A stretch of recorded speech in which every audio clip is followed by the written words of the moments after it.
लोकसभेचा निकाल आता जवळ येऊन ठेपलेला आहे। 4 जूनला निकाल आहे। हे निकाल नक्की धक्कादायक निकाल जे आहेत ते सांगलीच्या सगळ्या राजकारणाला पाहायला मिळतील।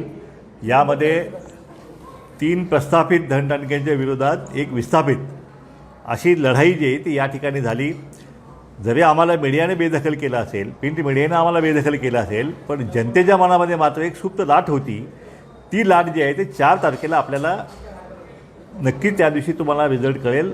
या मतविभाजनाचा फायदा होऊन आम्हाला सुद्धा विजयाची या ठिकाणी आम्हाला खात्री आहे। आणि अशा प्रकारे सांगलीची लोकसभा जी आहे, सांगलीची लोकसभा झाल्यानंतर ताबडतोब आता विधानसभा होत आहेत।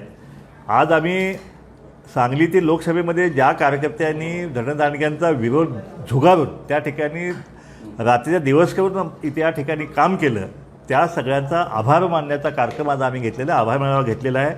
आणि त्या आभार मेळावा मध्येच आम्ही कार्यकर्त्यांना आम्ही आदेश देणार आहोत की सांगलीची आता लोकसभा झाल्यानंतर आता सांगलीच्या विधानसभेच्या ज्या 8 जागा ज्या आहेत त्या 8च्या 8 जागा ज्या आहेत ओबीसी बहुजन पार्टी। या व्हिडिओचे सहप्रायोजक आहेत Soham developers, we build for future.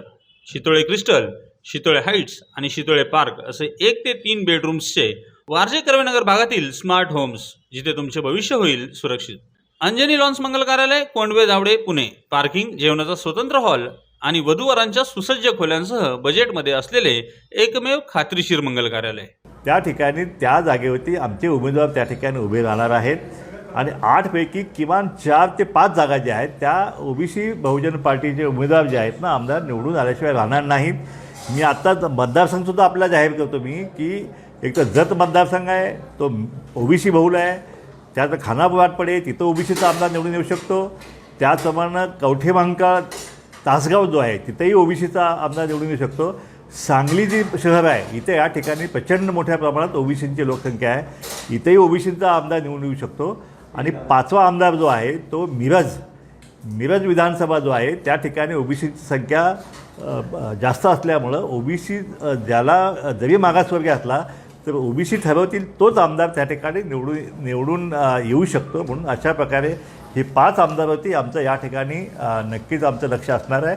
आणि हे 5 आमदार निवडून आले तर या राज्यातील सांगली जिल्हा जो आहे पुन्हा एकदा हा ओबीसीचा जिल्हा म्हणून या ठिकाणी गणला जाईल आणि त्या ठिकाणी एक नवीन राजकीय क्रांती जी आहे ती या जिल्ह्यातून महाराष्ट्रात त्या ठिकाणी गेल्याशिवाय राहणार नाही।